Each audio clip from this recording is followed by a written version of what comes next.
What is up, Steeler fans? Welcome back to another episode of the Hangover. I'm Daniel. Alongside with me is Shannon White.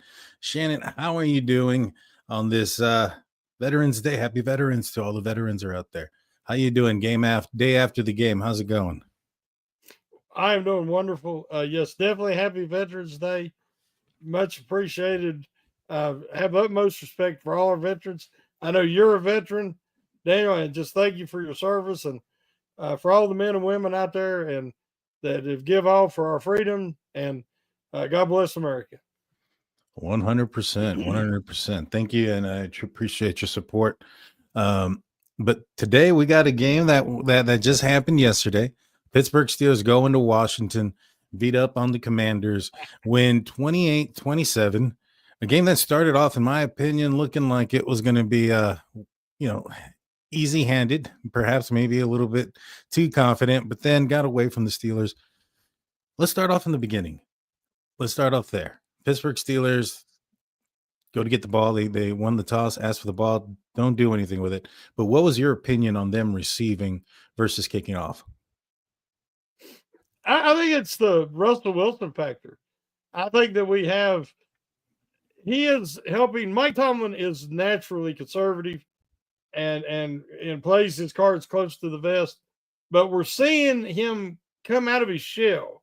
Not like we've seen since being an AB and Bell. He's starting to have confidence in this offense, and I think it's really from the fact he has confidence in Russell Wilson. So I like the move. Try to set the tone early, and want to see him get the early lead, which they was actually able to do. Not on that first drive, but Yeah, I don't necessarily say I wasn't surprised by it, but I will say that I thought, getting the ball in at the second half and trying to do what Washington would end up doing to the Pittsburgh Steelers, which is score at the end of the half and get the ball back at the beginning of the second half. I thought that's always a good opportunity. I thought the defense for the Pittsburgh Steelers going up against a rookie quarterback, I would have, personally at first, I thought I would have liked to have seen that matchup first, but I wasn't opposed to them getting the ball, first. They don't do anything the first drive, neither do Washington. And then the Pittsburgh Steelers drive down the field, and George Pickens makes an amazing catch. What are your thoughts on not just that play, but on George Pickens' play throughout the entire game? Oh, Pickens is we've said all along, was it the offense holding him back? Was the quarterback play? And it appears it was both. Because you get a competent offensive coordinator and you get a competent quarterback, and he's putting balls out there that, that was an incredible catch, but it is a catchable ball. And when you're that talented, Pickens just wants it in the vicinity and he'll go get it. And, even the interception that Wilson threw later in the game, he was counting on, he threw it up and let Pickens have a chance to go get it. If we remember and think back, being through a lot of those type of interceptions, but how many big plays? Because he trusted in his guys who were extremely talented to make a play. And it's a gunslinger mentality, and Wilson has that, especially on his moon balls, as everybody calls it. So it's tremendous catch by Pickens, and it set the tone. He had a solid game throughout. And I don't know if anybody caught the one where he downed the guy and then they got up to run and everything, and the guy was blocking him and he pulled a WWE move on him and body slammed him and went down on top of him. I love it when it gets physical like that. Yeah. That's not the first move he's done. I think he did the people's elbow a couple weeks ago. He's been doing some crazy, gnarly things on the field there. But more importantly, between the whistles and what he's been able to do and the spark he's brought to this wide receiving core, and not just him, Russell Wilson, he didn't have maybe the best day statistically when it comes to like completion percentages, but he threw for 2 touchdowns, had 1 interception, three. He went for 3 touchdowns. That's right. Yeah. That is right. My bad. He had 2 in the first half, and then he had the one to win the game. 3 touchdowns, 1 interception. But as you mentioned, that interception was on a 3rd down and long. It was basically gonna be a punt. And fortunately that George did touch him down there at the end, when he caught the ball. But yeah, man, I thought that Russ is improving, even though maybe perhaps not in the completion percentage department, but the plays, the the touching the ball, the accuracy, I think has been Mhm. improving steadily every week. I, I like what we have with Russ. I like what we have with what's going on here. Um, what are your opinions on the quarterback play?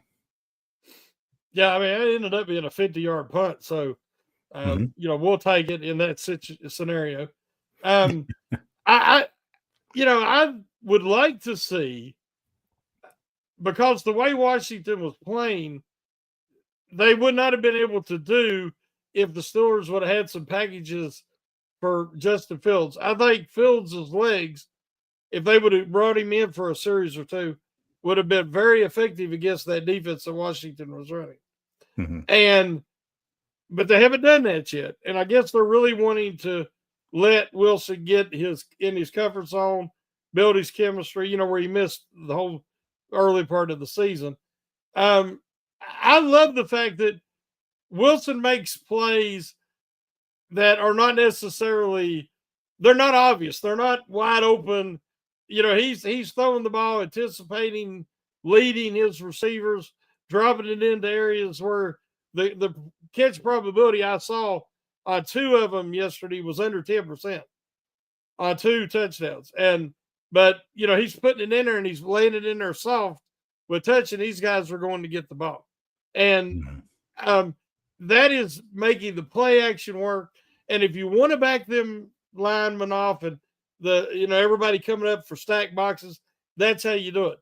You have to at least give him 2 seconds, which they wasn't giving him much time yesterday, but just enough to get that ball out. And when he did, he was hitting some big plays. So yesterday's game wasn't about completion percentage. Russell Wilson, since he come in 3 weeks ago, is leading the NFL in yards per attempt and yards per completion. Uh, Pickens this season, it's 400 some yards, has the most down the field yards of any wide receiver in football. All of his catches and it seems like are down the field. It ain't like last year where it was a lot of short stuff and then he had to make something try to happen. Or if you Mhm. noticed, it's a lot of over the top. Right. And when this offense gets clicking in the third quarter, I told my wife, I was like, they're not getting over the top. That's when Wilson really is super effective. And then the rest of the game, we've seen it, Mhm. with either it was the Pickens or it was the, um, uh, we know, Mike Swear Williams. Williams, yes, on that beautiful touchdown. But, you have to make teams pay for that style of defense. And Wilson's doing that. So, as you say, it really wasn't as much about the completion percentage, but it was the results, the big play results that won that game. Yeah, no, I agree with you. But you bring up an interesting thing, and that is the play action pass. To me, I mean, I guess it's because the Steelers maybe haven't ran it in such a long, long time. Mm-hmm. It's an exciting play, Oh yeah. especially the way Russell Wilson, performs the play action pass. Is he is convincing that he is handed off the ball, but he's also fast enough to get around to read a Yeah. defense and make a play. And so, that and his pocket presence. I mean, I know he had a couple of sacks here. I think he was sacked 3 times for 23 yards. I don't think all of those were on him. I think that he had some interior line issues that had popped up a couple of times, or some line issues every now and then. Wasn't anything too crazy, but when they did get through, they ended up getting him down. But for the most part, there's been times where he's just got guys coming on the outside and then he's moving up and to the right, and just really navigating in the pocket like a true professional, something that we haven't seen in a while. And I think maybe it's just so much more impressive because we haven't seen that in quite a while. Or maybe it's just because he's really effective at it, which I'm thinking it's more the latter, given the success that the Steelers have had. I really like what Russ has been doing. His ability to move in the pocket, like I mentioned, seeing downfield, that touchdown pass that he had to Mike Williams, he wasn't set. If you watch his feet, he was not set. He just threw it, and he threw it where he could catch it, and it was amazing. But Mike Williams comes in first game as a Pittsburgh Steelers. Did Khan win the? Has Khan won the trade in that one already? Well, they got more out of him one game than the Jets did. That's true. And what, 6 games? So I believe that for what they give up to get Williams and to get Preston Smith, who is very, very important now with the injury to Alex Highsmith, I think that Khan again has pulled the strings without mortgaging the future. He made the team better. He improved the depth, and that's all you can ask. I believe that, if we look at what it would have cost to get a Hook, who's out for the year, to get Adams, which has not been a good pickup for the Jets, especially what they're paying him, what they give up. They tried Cup. They said they had Christian Kirk, and then he gets hurt. So, I mean, Khan has showed flexibility, and to get Williams, a guy that I guess was interested in before the season, because they brought him in for a visit, and they ended up getting him for whatever it was, 5th, 6th round. I mean, peanuts, basically. I'm happy with it. And seeing that, he didn't even know the play. Yeah. He wasn't supposed to be in there, but Calvin Austin was out injured, so they had to tell him what to do. And if you're paying attention, they ran that same route 3 times. I think it was twice to Jefferson and once to Austin, or vice versa, and they never completed it. And it just looked like an overthrow. But when you're throwing to Pickens or you're throwing to Williams at 6'4", they can go get that ball, and they have a bigger catch radius. Yeah. So again, it looks like it could be a very good pickup. Yeah. Yeah, and that catch wasn't an easy one. No, it was coming over the shoulder to This the side, outside. Yeah. So it was it wasn't an easy catch. He was wide open. He ran right by the guy. I didn't think he had speed like that. But yeah, he was able to run right by him, locate the ball. He talked about it after the game that Russ has those moon balls, and that when you look back, you got to look up, not necessarily back to the quarterback, because that's where the ball's coming down. Yeah, it's coming down. Yeah. Exactly. And so that's what he did. He was able to locate it and get under it and make a touchdown there for the that would end up being the winning touchdown. I'm excited for what he's going to be able to do. Going back to Russ and how this game was being played and him having to make those balls down the field, I think a lot of that had to do with Washington trying to stop the run. Najee Harris had been running for 100 yards 3 consecutive games in a row. And I think that what they did, the Commanders, that is put a lot of people in the box. Their intent was to stop the run, and they were, for the most part, effective. Najee Harris didn't have the biggest game. Well, I mean, together, Najee and Jalen Warren ran for over 100 yards. Najee had 53 yards on 21 carries, which is at a 2.5 average. I mean, I think there was a consensus on stopping Najee Harris, which definitely, now that the Steelers have these options at the receiver position, the Steelers have shown that they can hit the ball deep. I think they're going to open up the run a lot better this time around for this upcoming game against the Ravens. I think that you have a pick your poison type of situation here with this offense. I think that that's a winning formula. Yep. I've seen that his 3 touchdown passes was the first 3 touchdown passing game for a Steeler quarterback since being in 21. So, it's been a while, and that will open up everything.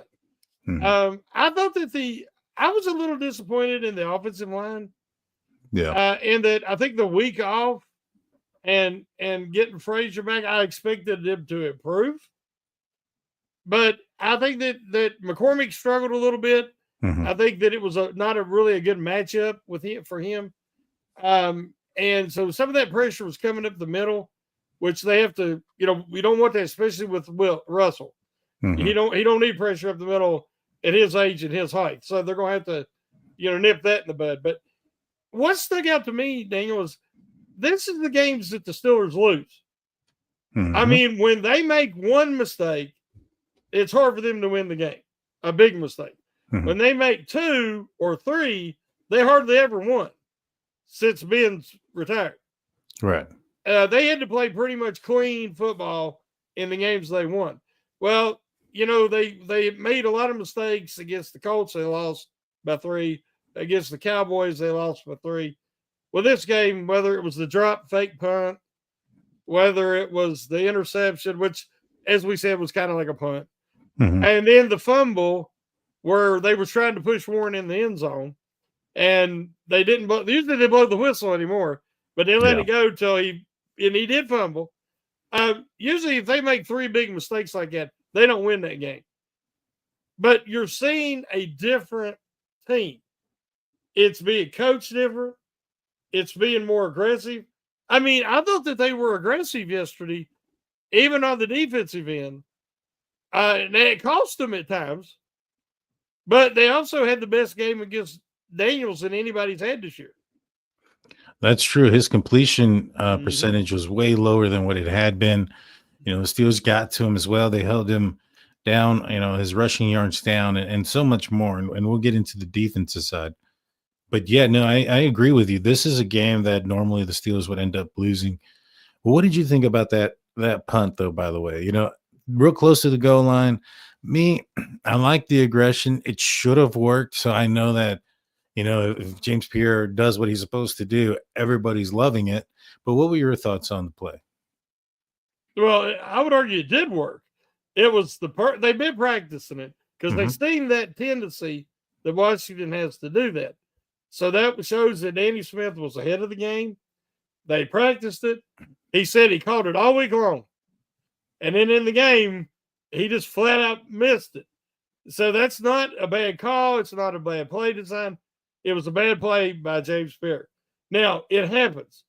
The best receivers in history dropped the pass. The best quarterbacks throw an interception. It does happen. But when you get one opportunity, maybe in his career, to do that play and you butcher it, we're going to remember that. But Pierre come back in his credit and made some big plays in that game and was forced to be in on defense after Jackson went out injured. So I think that he rebounded nicely. He didn't shy away from it. He admitted it was, he just missed it. But again, that's something that Mike Tomlin would have never done. Bill Cowher would have done it. Yeah. But Mike Tomlin would have never done that. Not there. I think they were at their 18 or something, if I remember right. It was, but had that have worked, Pierre might still be running. That's true. He would have just had to beat the punt return. Honestly, I think because it was a good throw and everything. So I would rather see the Steelers be aggressive. That's what I say on defense. I'd like to see them be aggressive in their coverage because, yeah, you will get burned. Eventually, you're going to get burned. But letting teams just nickel and dime you down the field and get right in field goal range, and then you're trying to be and not break. I hate that because if you play more aggressive, you could create big plays, turnovers. Because teams are taking TJ Watt away, and we'll get into that later. But no, I had no problem with the call. I think it was a brilliant call. It just wasn't executed. I agree. I wasn't mad about the call. I was a little bit like, how do you drop that? That was more my frustration out of the play. It hurt even more once the Commanders were able to put up 7 on the drive there. But yeah, James Pierre, I don't think he's going to get the ball thrown to him again anytime soon. Yeah, it's a shame, but yeah, that wasn't good. No, it wasn't. And we'll get back into the conversation here in a little bit. We're going to take a quick break. Don't go anywhere. We'll be right back.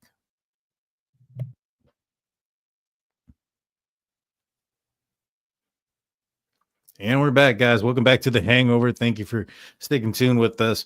I'm Daniel. Alongside with me is Shannon White. And before we get back into the conversation, I want to remind you guys of our website, steelcurtainnetwork.com, your one-stop shop for Pittsburgh Steelers news and coverage. Go check it out. Once we're done here on this podcast, you can listen to a bunch of other podcasts that aren't available on YouTube. If you're catching this on YouTube, they are the audio-only podcasts, which include one of my own, which airs out on Saturdays at 11 a.m. Eastern time. So make sure you go and check that out and check out the one that I did here just recently and see if my predictions were true or if I was completely wrong.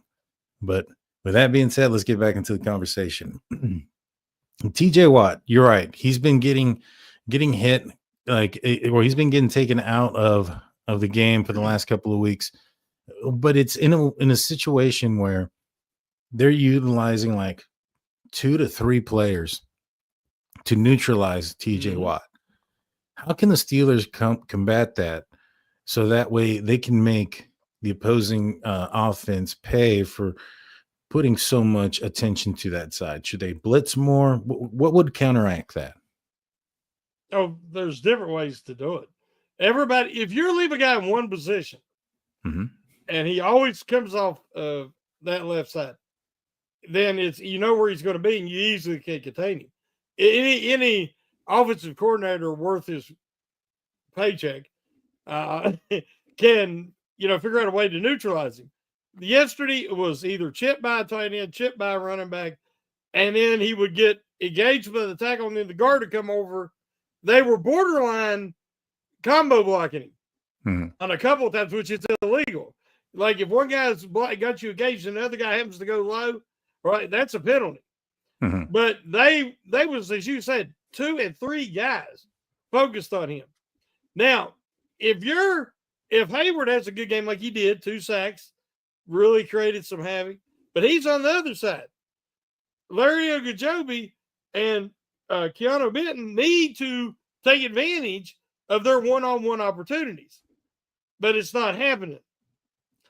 And we know Alex Highsmith had a good game before he got injured. We're going to have Nick Herbig back. That's going to make a huge difference. Having Preston Smith, who played well also, will let him keep TJ Watt pressure because that takes a lot out of you and you're getting hit twice as much, engaging multiple players, blockers. Yeah. But if you notice, they held him in the end zone, which should have been a safety. Oh, yeah. And they did not call it. Well, the next play was 4th down. No, not 4th down. It was 3rd down. But to get the 4th down to make a punt out of their end zone, they had Hayward swing out like he was a defensive end out on the edge. And they let Watt, he went in like he was stand up off ball linebacker. And when the ball was snapped, he went right through the hole and hit Daniels right as he threw the ball. And then they got off the field.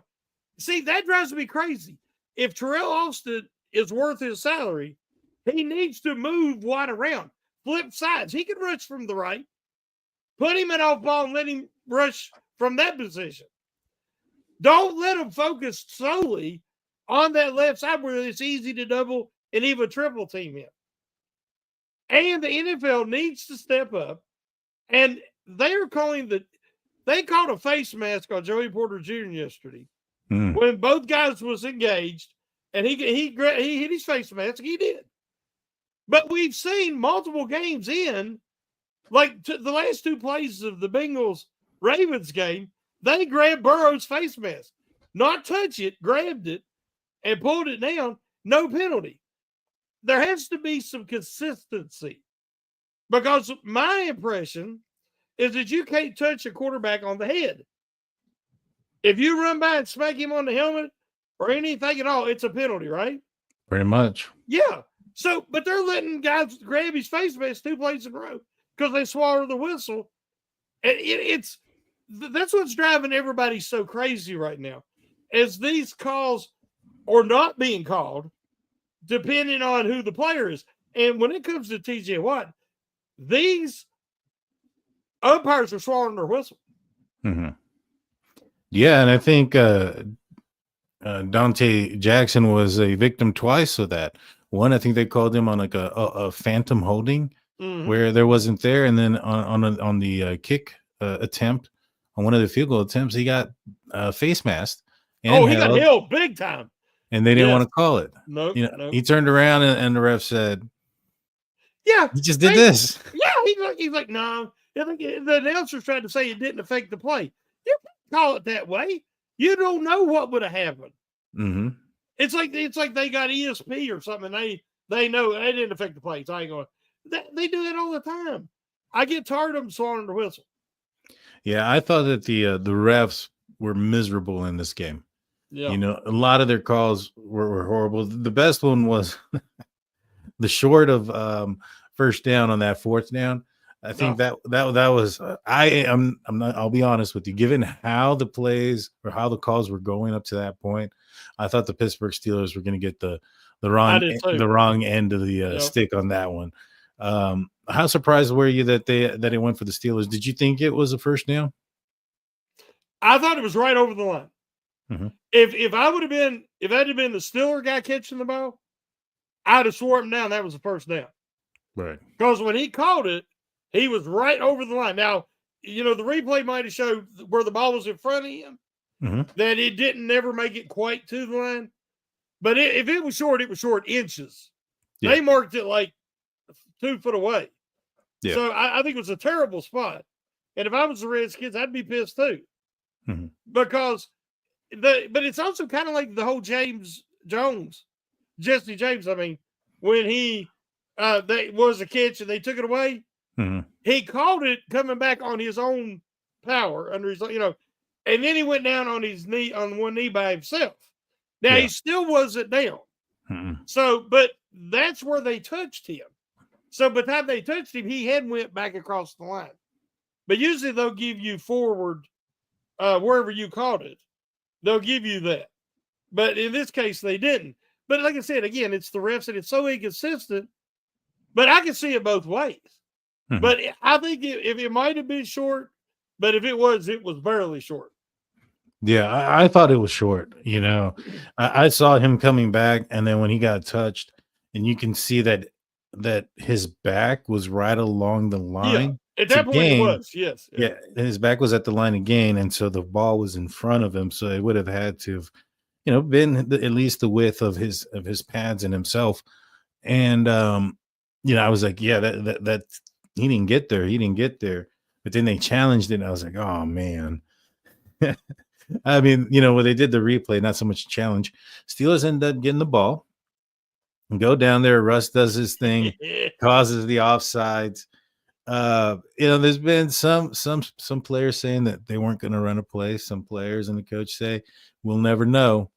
What were your thoughts on that final play that got the Steelers the first down? Yeah, Frazier said they didn't even have a play called. And you could tell Russell was trying to tell Tomlin to let him go try that. Yeah. Because what's the worst that can happen? You let the 30-second go out, then you back up 5 yards because you're on your side of the 50, and then you punt it. Yeah. You know, you're not taking any time off, but if they jump, and I told my wife, I said, I guarantee you what he done is all game. You know, he's a veteran. He goes over, so this time he goes over and he fluctuates. He really emphasizes that last, you know, and that rookie, that young kid, man, he jumped out of his jockstrap.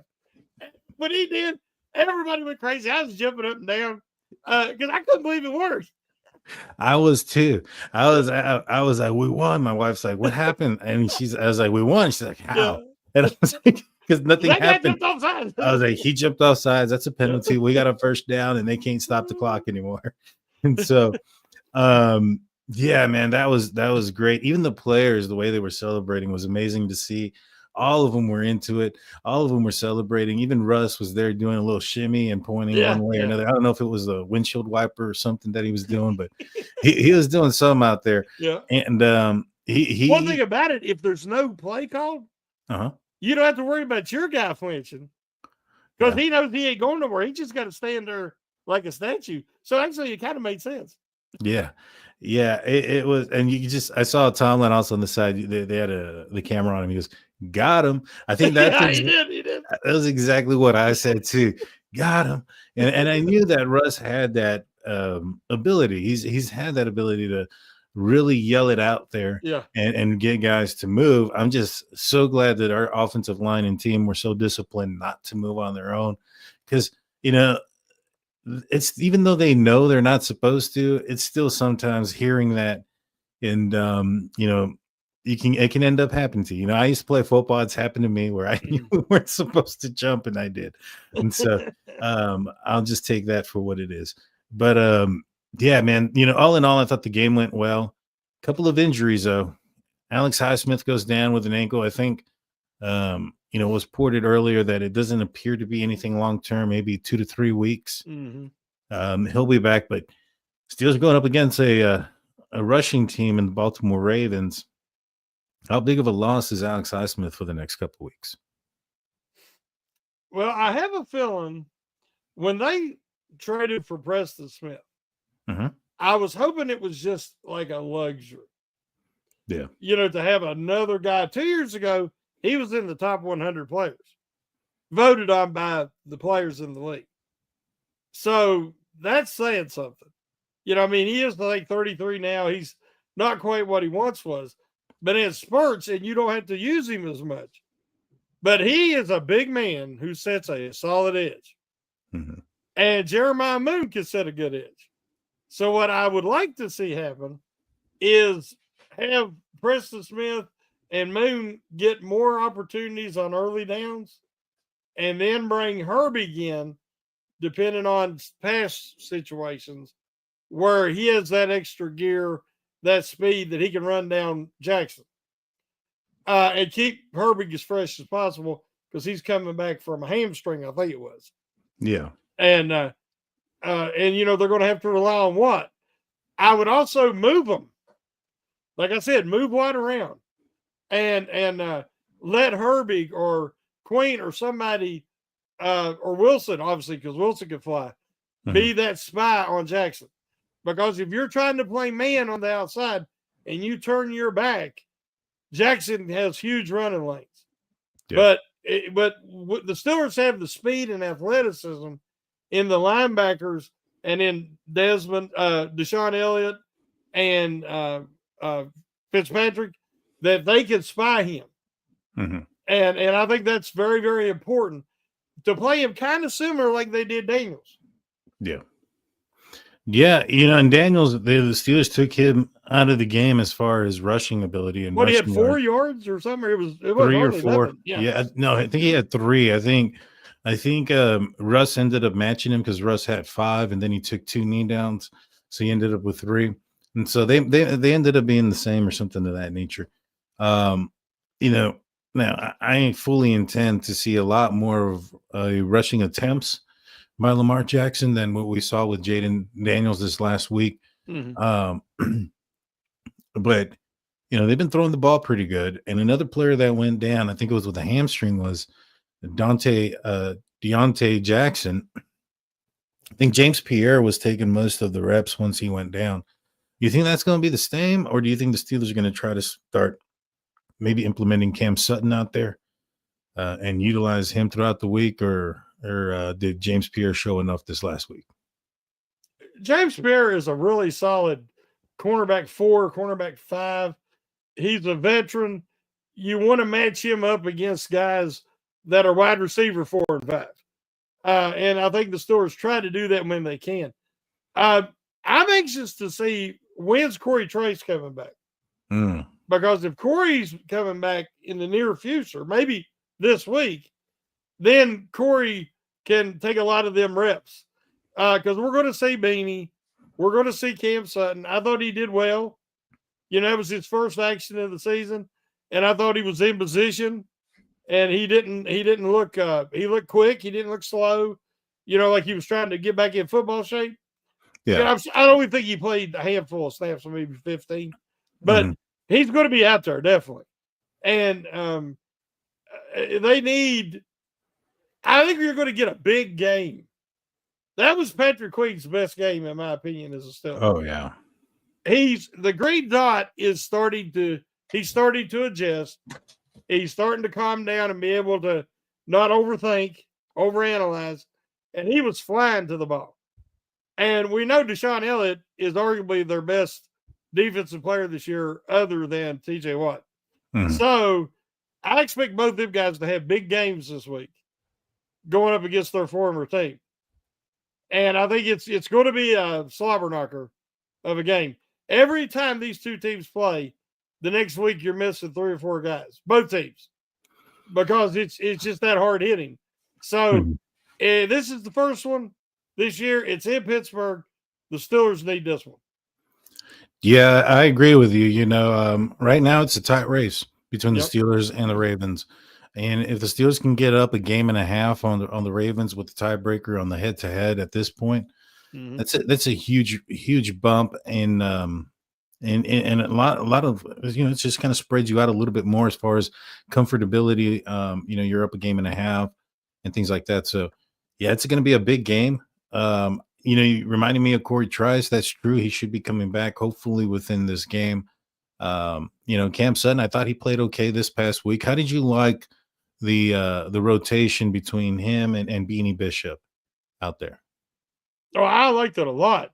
They I don't know, the Washington likes to throw the ball behind the line of scrimmage and Mhm. get the ball to their talented receivers. They got some shifty guys, and they'll even have the running backs float out there, line up out wide, like try to get a Landon Roberts or somebody on them out wide, Mhm. and then throw that ball behind the line of scrimmage. Well, they tried it twice, and both times Beanie is so aggressive. He attacked and had tackles for losses. Mm. And then when you had uh, some plays over the middle later, you had Cam Sutton working double teams with an inside linebacker or a safety across the middle, and they made some good pass breakups. So I like how they're using Sutton already. And as he gets in better shape, he gets more accustomed to his teammates. I think we'll see him out there even more. So it was for his first action, I was well pleased. Yeah. I was too. I mean, I was pleased with the players for all the new players. Whether it was Mike Williams, Preston Smith as well, and for all these other players that came in that Oh weren't yeah. available. It showed up. I think the Steelers played well against the run. That had been kind of hurting the Steelers in the past couple of weeks, and I think that the Steelers were able to deploy some more exotic looks when Cam Sutton was out there, and I just think that I was surprised the Steelers didn't pick off Jaden Daniels. I know he hadn't thrown very many interceptions, but he was also very accurate prior to this game. This game, the Steelers kind of shook him a little bit. He was not as accurate as he was in his other games. I think he was what was he? He was 50%, I think. 50%. Yeah, 17 to 34. So yeah, just around 50%. And I was hoping for a pick on him, just kind of, you know, quiet the noise. There was a lot of hype coming in. The Steelers were underdogs. And to be honest with you, the Steelers, they didn't play their best game, right? They lost the punt there in the beginning, the fake punt, Mhm. the fumble by Jalen Warren. This game could have, it was going in one direction, and it could have continued to go in that direction if it weren't for the Steelers getting in front of themselves.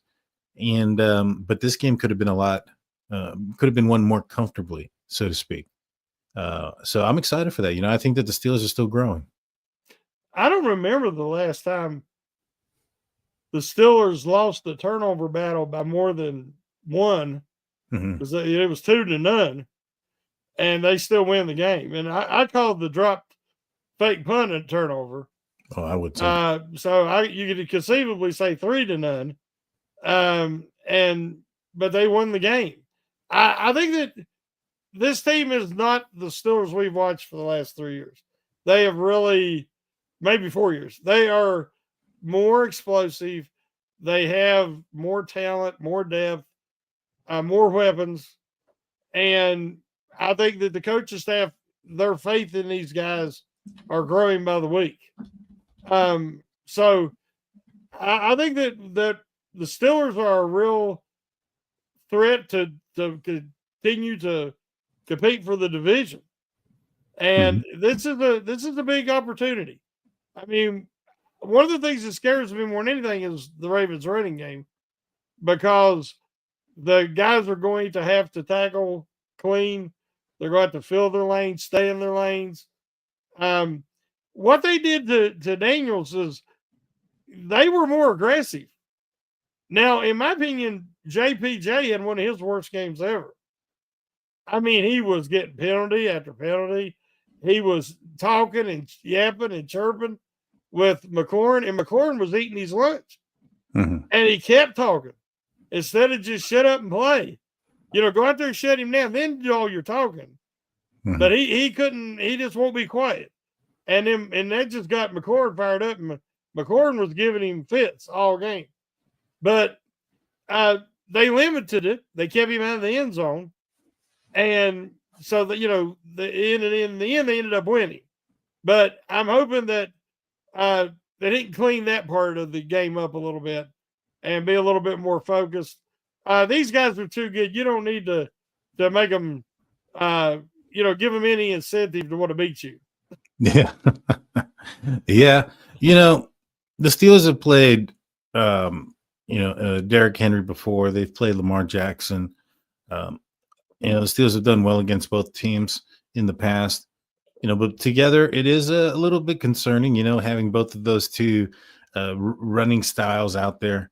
I'm still not all sold on Lamar Jackson I know he's having a great year throwing the ball so far, but we'll see how he does against the Steelers defense. His play against other teams typically is different than what it is against the Pittsburgh Steelers. But that's next week. This upcoming weekend. Just to kind of wrap things up on last week's game, do you think that the Steelers beating the Washington Commanders in the way that they did, do they move the needle in anybody's eyes as far as how much of a contender they are? Do you think they jump up in the power rankings amongst the mainstream media? Well, based on what I've watched today, yes, because now we're hearing statements like they might be the most complete team in the NFL right now, and they Wilson makes them a legit contender, and this is what Mike Tomlin's been needing is another veteran quarterback to lead his team, and so I think that it's always scary when the national media starts to buy in. Yeah, but I'm always like, oh no, because when the Steelers believe their own press clippings, mm-hmm. that's usually when they lay an egg. Yeah. But the difference this year and where I have hope is, one, you do have veterans like Wilson and some of these other guys that have come in. And the Steelers have went through this. Tomlin's went through this before. And hopefully he can keep these guys uber focused on the task at hand, because they got the Ravens breathing down their neck. And, that's why this is such a big game. Mm-hmm. And you'd like to, like you said, you'd like to get an extra game advantage right now. Yeah. So this is kind of a shock for a lot of people. We talked about it that this could happen if everything went right. Mm-hmm. But it really hasn't. I mean, Fuatano was off before he ever got to play a game. Mm-hmm. They've had other guys, down. Daniels out for the year. They've had guys missing substantial time, Frazier and Trice and Herbig and all these guys, and they keep on playing well and winning. But before, it was kind of, these tough, hard-nosed games. They beat some decent teams in there. Mm-hmm. It wasn't a bunch of nobodies. His teams had pretty decent records, but like the loss to Dallas was really bad. Yeah. I mean, that one was really tough. At home, Sunday night, that was tough. But that game yesterday kind of made up for that, in my opinion, because Washington's a way better team than Dallas. Mm-hmm. You're in Washington, even though it kind of looked like Pittsburgh with all them terrible towels. Mm-hmm. But to beat a quality team, a well-coached team, a talented team, and on their home field at this stage of the season, it helped solidify them, in my opinion, that they're not a pretender. They might actually be a contender. I agree with you. I think they need to win this game to really. I think this is a statement game, for the Yep. Pittsburgh Steelers. And fortunately for the Steelers, I don't think there's going to be a lot of games that you would think that they're going to lay an egg on. The remaining schedule is pretty tough. Yeah. It's all the division games. You have to get up for those. I assume maybe the Browns games might be where you might find yourself in a bit of a trap game when it comes to the rest of the schedule. But even at that, I highly doubt that.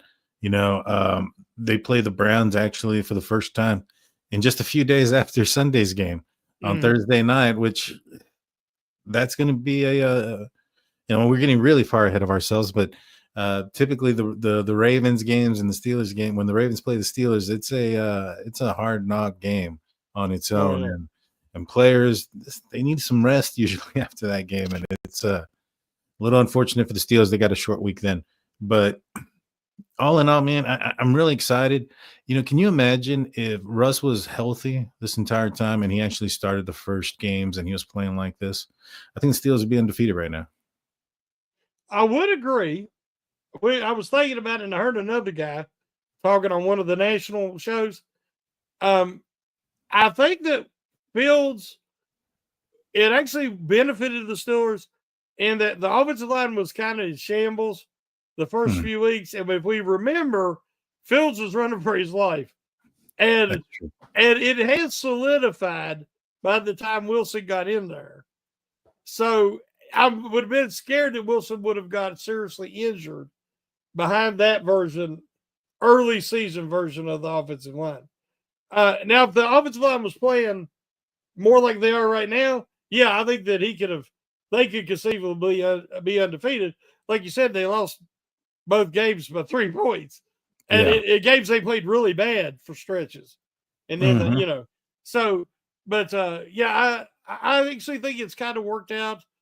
They're in a good position set up for this second half, and well, it's already started now, of course, because that was the first game, their second half, and they beat the Commanders. So I'd love to see them pull this one out Sunday, especially where it's in Pittsburgh. It's so hard to win on the road in divisional games, especially in Baltimore. So I'd love to see them win in Pittsburgh. Yeah, and I'll be at this game. I'll be there in Pittsburgh. Oh, you coming? I'm coming up. I'm coming up. I'll be there with my father. We're going to go check out the game. A little bit of a tidbit for everybody. Every time me and my father go watch the game together, we've never lost. So Don't bring your brothers. Yeah, I'm not bringing my brothers. They know it too. They know it too. I'm like, man, you guys can go to a preseason game. Yes, exactly. But yeah, no, it's gonna be myself. I think Dave Schofield's gonna be out there as well. So if you guys are at the game, hit me up on Twitter. I'm at State of Steelers. Let me know you'll be out there. Maybe we can meet up, or I'll be out there in section 122. I'm in the same section as Dave Schofield. So if anybody's gonna be there, let us know. Let us know. Any final words there, Mr. White, for everybody before we let him go? Well, I think we're all cautiously optimistic, and you don't want to be terribly disappointed if the rest of the season don't go like we hope for.